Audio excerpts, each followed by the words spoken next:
कथाक्रम में श्री ऋषभदेव जी का पावन चरित्र गाया है। आहा हा, ऋषभदेव जी जैसे महात्मा क्या कहना।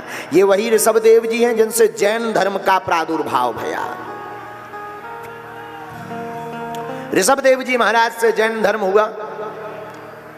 श्री ऋषभदेव जी महाराज परमहंस की गति पर पहुंच गए। अपने बड़े पुत्र भरत को राजपाट दिया। ये वही भरत जिनके नाम से हमारे देश का नाम भारत पड़ा। इन्हीं भरत में इतनी ताकत के बचपन में खेल खेल में ही ये सिंहों के दांत गिन लेते थे। ऋषभदेव जी महात्मा बन गए, अपने पुत्र भरत को राजा बना दिया। महात्मा बने तो सिद्धियां आने लगी। इन्होंने विचार किया कि अगर सिद्धियों को पकड़ेंगे तो लक्ष्य से भटक जाएंगे, क्योंकि मान बढ़ाई जब से आई लगन राम से छूटी, और स्वामी स्वामी सुनन लागे सो किस्मत उनकी फूटी। हाँ, जिस व्यक्ति की मान बढ़ाई आती है वो फिर उसी में फंस जाता। हमारे गुरुजी बहुत ऊंची बात कहते थे, आप लोगों के ज्ञान की बात है। जितना नाम बढ़े, जितना पद बढ़े, जितना पैसा बढ़े, उतना ज्यादा भजन बढ़ा देना चाहिए। अभिमान नहीं आएगा, विनाश नहीं होगा। हाँ, जितना नाम, जितना पद, जितना रुपया बढ़े, उतना ही भगवान का भजन बढ़ा देना चाहिए, माला बढ़ा देनी चाहिए। अभिमान नहीं आएगा, नहीं तो जल्दी स्वाहा। बोले का? बोले एक भय हते और टपक गए। हाँ, फिर भय थे में चले जाओगे। और अगर नाम पद और धन बढ़े और सत्कर्म करने शुरू कर दोगे, मानव सेवा शुरू करने लगोगे, तो फिर लोग कहेंगे एक ऐसे भी हैं। थे में और है में बहुत अंतर है। बोलो सीताराम। तो सिद्धियों के चक्कर में नहीं पड़े ऋषभदेव जी ना, ना, ना। अरे क्या पढ़ना। आहा हा हा हा। भरत जी भी अपने बड़े पुत्र सुमति, इनके भी 5 संतानें हुई। बड़े बेटे का नाम सुमति, सुमति को राजा बनाया। भरत जी भी पिता की भांति भगवान के भजन के लिए बाबा बन गए। एक बार भरत जी सूर्य भगवान को अर्घ दे रहे थे, तब तक एक सिंह ने दहाड़ लगाई। दहाड़, सिंह दहाड़ा, गर्जना की। एक मृगी हिरनी पानी पी रही थी उसी सरोवर में जिसमें ये सूर्य भगवान को अर्घ दे रहे थे। सिंह की दहाड़ सुन करके उस मृगी ने छलांग मार दी। वो मृगी थी गर्भवती, गर्भ से थी। छलांग मारी सिंह के डर के कारण। बीच रास्ते में ही उस मृगी का गर्भपात हो गया। उस पार जाकर के वो मृगी मर गई। भरत जी ने विचार किया, मानवता दया दिखानी चाहिए, जीवों पर दया करो। उस मृगी के छोटे से बच्चे को पकड़ लिया, कहीं ये मर ना जाए। हाथ में लिया, आहा हा, हाथ में ला करके आश्रम में ले आए। बढ़िया देखभाल करने लगे। यहां वहां से व्यवस्था करके भोजन की व्यवस्था उसकी करने लगे। अब देखो यहां काम हो गया, लेकिन मोह में ये भी फंस गए। मृगी का नन्हा सा बालक अब तो धीरे धीरे बड़ा हो गया। आश्रम में उछल कूद करने लगा। ये पूजा करने बैठे, माला जपने बैठे, सोई मृगी का बालक चाटने आ जावे। ये डांट लगा, हैं एक तरफ चलो। बेचारा शांत सामने बैठ जावे। धीरे धीरे धीरे वो बड़ा हो गया। एक दिन वो मृगी का बच्चा सजातीय मृगों के साथ वन में भाग गया। आओ प्रभु, आओ आओ आओ प्रभु, प्रभु को ऊपर आने दो, ये हमारे प्रभु आ गए। आओ आओ आओ लीलाधर प्रभु आओ, मस्त मौला प्रभु हैं ये हमारे। आज तो तुम गजब का चश्मा लगाए हो प्रभु। आने दो आने दो, आने दो, बैठे रहो। तुम्हारे कारण हमने कथा तक रोक दी। आओ आओ आओ आओ राजा आओ आओ।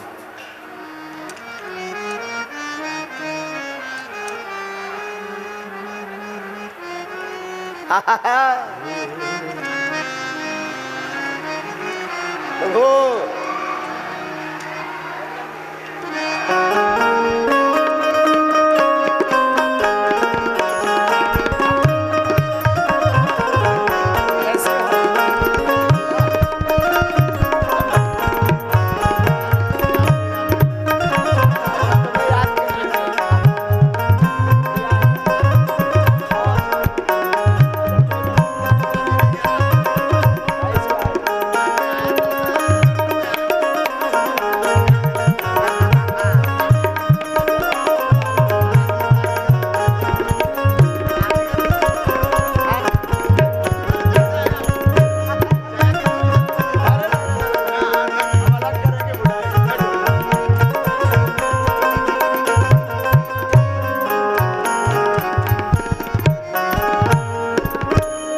पहनाओ माला। इनका नाम लीलाधर प्रभु है और ये हमेशा ऐसे ही दिव्य श्रृंगार में रहते हैं। ये नौकरी करते थे, नौकरी। तो ठाकुर जी का ऐसा रंग चढ़ा कि नौकरी छोड़कर अब बड़ी वाली नौकरी करने लगे।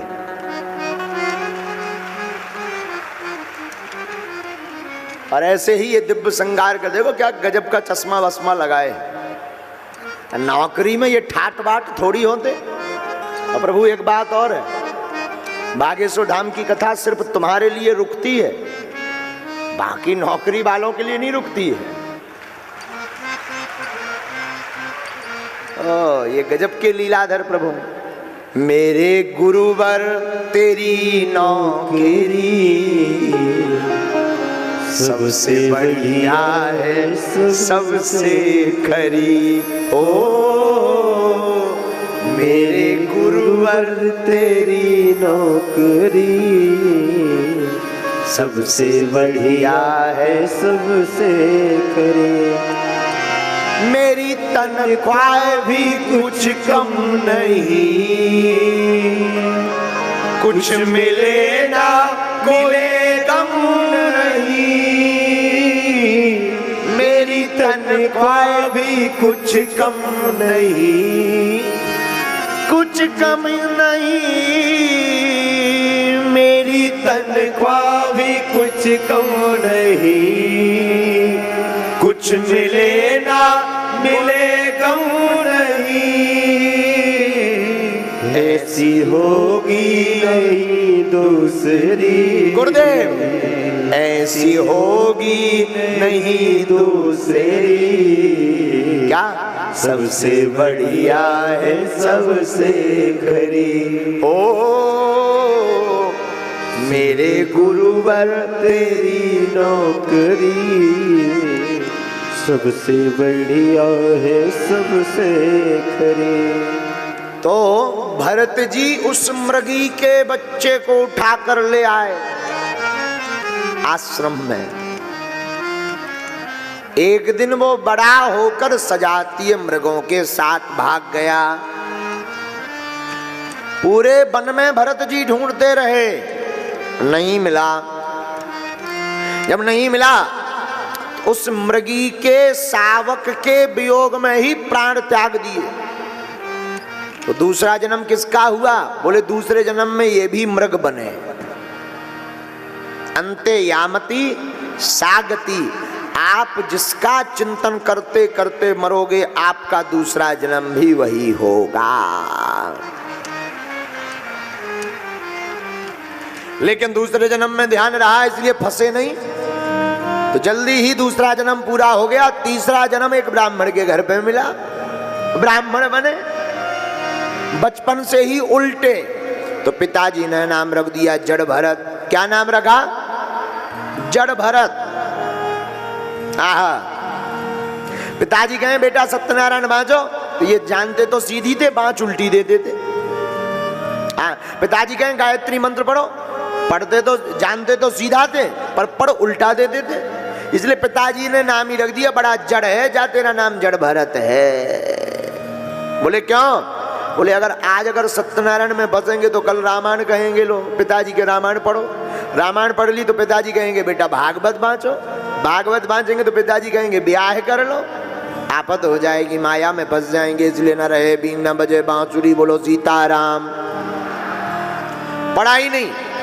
चार भाइयों में सबसे छोटे जड़ भरत जी।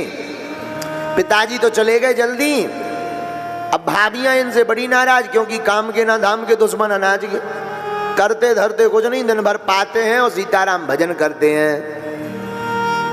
भाभियां इतनी हैरान, भाभियां अपने पतियों को बढ़िया रोज बादाम का हलवा, गाजर का हलवा, घी डालकर, थोड़ा खोवा मावा मीठा डालकर खवाती। फिर भी उन भाभियों के पति एकदम 1.5 हड्डी से सूखी न करिया। और इनको सूखी रोटी देती हैं, कुछ नहीं ठीक ठाक देती, फिर भी ये 2.5-3 क्विंटल के। एक दिन भाइयों ने कहा कुछ करते धरते नहीं, कम से कम खेती रखाओ, कम से कम खेत तो देखो। आहा हा। अब खेत लगाने के लिए जड़ भरत जी गए, जो आज्ञा भाइयों की बात मानकर। तो खेत में जाकर बैठ गए, झोपड़ी बना दी और खेत में जाकर विराजमान भये। बगल वाला एक किसान गाय माता को लट्ठ से पीट रहा था, भगा रहा था। उसके खेत में गाय आ गई थी। तो इन्होंने कहा क्या हुआ भैया, हमारे खेत में गाय आ गई, हम भगा रहे हैं महाराज जी। अच्छा भगाओ मत, हमारे खेत में भेज दो। आए थे रखवाली को पूरी गौ माता का निमंत्रण कर दिया। 8-10 हजार गौ माता खेत में 2.5-3 घंटा में सब खेती स्वाहा। और जड़ भरत जी इतने परमहंस, राम की गैया राम का खेत, खाओ गैया भर भर पेट। राम की गैया राम का खेत, खाओ गैया भर भर पेट। राम की गैया राम का खेत, खाओ गैया भर भर पेट। राम की गैया राम का खेत, खाओ गैया भर भर पेट। पूरी गौ माता को, आओ गौ माता आप भी राम के राम का खेत। एक रात में ही पूरी महाभारत सी हो गई। पूरी महाभारत। सुबह भाई जब भाई देखने आए कि चलो खेती रखी होगी, रखवाली ठीक होगी, भाई बैठा है। जब सुबह उनके भाई वापस आए तो 400-500 गैया बीच में बैठी रहे, मस्त आनंद से बढ़िया पागुर लेती हुई। ये क्या है भैया? कुछ नहीं, गौ माता हैं जिनके पीछे गोपाल भागे। अरे गोपाल तो ठीक है, जो बताओ भाई खेती बर्बाद क्यों करवा दी? भैया हमने नहीं की, गाय माता का 1-1.5 घंटा के लिए निमंत्रण कर दिया था। इतने नाराज भय भाई कि तुम किसी काम ही के नहीं, भगो यहाँ से। जड़ भरत जी बोले और बढ़िया रहा, अब कम से कम कोई नाता रिश्ता तो नहीं है, सोई घर छोड़कर चले गए। देखो ये दुनिया तब तक आपको अपना मानेगी जब तक तुम किसी काम आते रहोगे। जब समझ जाएगी कि किसी काम के नहीं हो तो ये टिकट कटा करके भगा देगी। आगल पागल लड़का के लिए माताजी थोड़ा जरूर चिंता करती हैं कि कहाँ गया, आया नहीं, बाकी और नहीं करते हैं। भग गया तो ठीक है, एक आपद भी मूड से गई। बोलो सीताराम। बन जाते हैं लाखों रिश्ते जब पैसा पास होता है, टूट जाता वो रिश्ता गरीबी में जो सबसे खास होता है।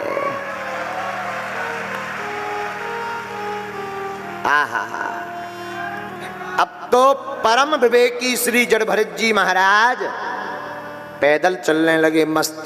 मुझे मेरी मस्ती कहाँ लेके आई, मुझे मेरी मस्ती प्रभु जी कहाँ लेके आई। जहाँ मेरे अपने सिवा कुछ नहीं है, जहाँ मेरे अपने सिवा कुछ नहीं है, मुझे मेरी मस्ती वहाँ लेके आई।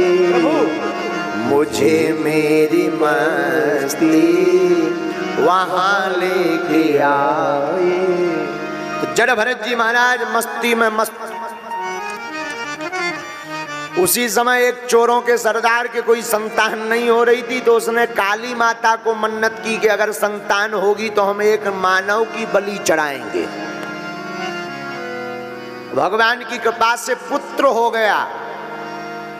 अब मानव की बलि किसकी चढ़ावे? तो चोरों को कहा जो पागल आगल मिले उसी को पकड़ लाओ। तो और तो कोई मिला नहीं, जड़ भरत जी ही फंस गए राउंड में। और दुनिया वालों को प्रभु का प्रेमी पागल ही नजर आता है। हाँ, दुनिया वाले जो होते हैं, अच्छा, लेकिन जो प्रभु के प्रेमी होते हैं उन्हें दुनिया पागल नजर आती है। हाँ, हम कहिए, ये देखो कितना अद्भुत संयोग है। हाँ, हम एक बार मुंबई गए, तो एक मुंबई में एक बहुत अमीर आदमी, हमारे शिष्य हैं, बहुत अमीर आदमी, बोले गुरुजी आइए। हमने कहा ठीक है आएंगे। पहुंचे, बढ़िया उन्होंने स्वागत किया, आइए आइए बैठिए। हम बैठे और उन्होंने, हमें पता नहीं प्रयोजन इसलिए बुलाया था, बाद में समझ में आया प्रयोजन। उनकी एक बच्ची थी, पहले वो फिल्मों में काम करती रही, बाद में उसको ऐसा रंग भगवान की कथा का चढ़ा के सब छोड़ छाड़ के दिन रात हरे कृष्णा कृष्णा कृष्णा हरे हरे। तो बोले महाराज जी ये बिटिया पागल हो गई। हमने कहा अरे यार बुलाओ, हम देखते हैं, प्रार्थना करते हैं हनुमान जी से। हमने अपना बाई में सिस्टम मिलाया और उसमें लिख करके आया कि ये तो कोई पागल नहीं है। और जब उन्होंने कहा कि ये पागल हो गई तो वो बिटिया बोले गुरुजी क्षमा करना, आप हमारे गुरुदेव हैं, ये घर वाले हमारे पागल हो गए। आओ ये उसके वक्तव्य थे। हमने कहा मतलब हम समझे नहीं। बोले जब देखो हमारे पीछे पड़े रहते हैं, अब हम पूजा ही तो कर रहे हैं, क्या कर रहे हैं, कहीं जा रहे हो, पार्टी कर रहे हो, विदेश जा रहे हो, कुछ उल्टा कर रहे हो, भगवान की भक्ति कर रहे हैं, ये पगले आ गए पीछे पड़े हमारे। माता पिता क्या कह रहे थे, बोले गुरुजी हमारी बिटिया पागल हो गई। तो ये अद्भुत है यहाँ की स्थिति में, संसार की स्थिति में। संसार वालों को भगवान का भक्त पागल नजर आता है और भगवान के भक्त को दुनिया पागल नजर आती कि ये कितने पागल हैं। 2 कौड़ी की जिंदगी में ये 2 कौड़ी के लिए पूरी जिंदगी गवा रहे हैं, हम तो करोड़ों का मटेरियल भगवान कृष्ण को पा रहे हैं।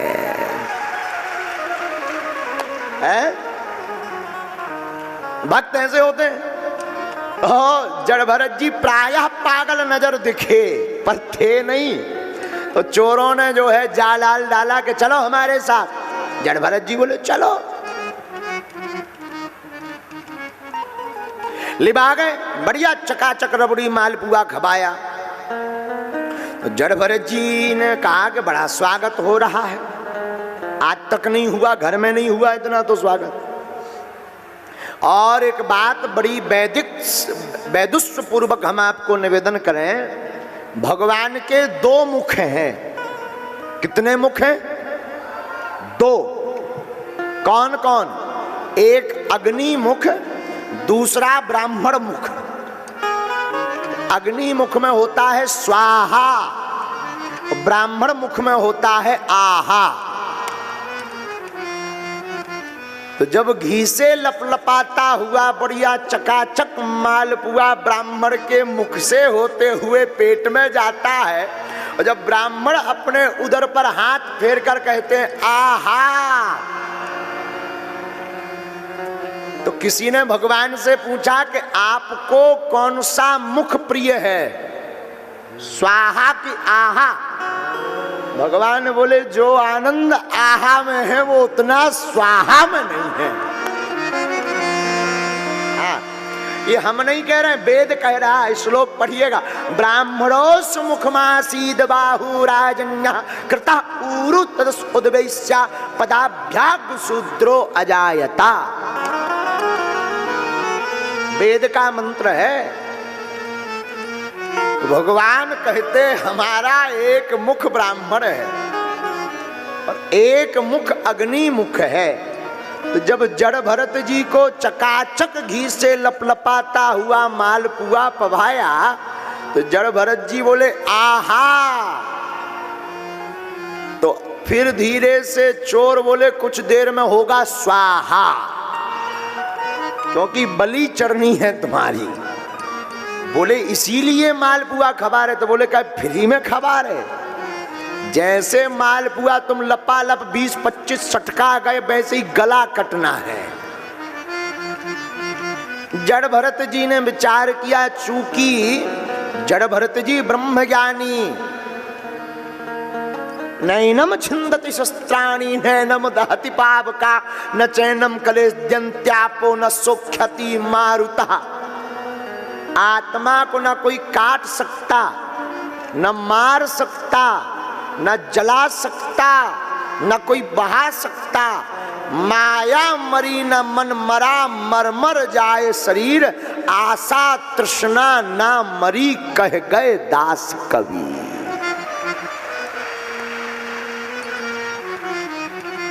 तो बोले हम तो मरेंगे नहीं, मरेगा तो शरीर। मां भद्रकाली के मंदिर में जाकर गए, गर्दन में हल्दी वल्दी लगाई चोरों के सरदार ने, और तलवार कृपाण निकाल कर काटने के लिए मां भद्रकाली का ध्यान किया ही कि मां भद्रकाली ने विचार किया कि एक ब्रह्मज्ञानी की हत्या हमारे मंदिर में हो जाएगी तो बड़ा पाप लगेगा। फिर क्या, तत्क्षण भद्रकाली मैया मंदिर के अंदर प्रकट भई सहसो चाट, उच्चाटन करती हुई भगवती प्रकट भई और तलवार को चोरों के सरदार के हाथ से छुड़ाकर सब चोरों का वध कर डाला। मां भगवती अपने खप्पर को भर करके वरद हस्त के रूप में जड़भरत जी के सन्मुख प्रकट हो गई।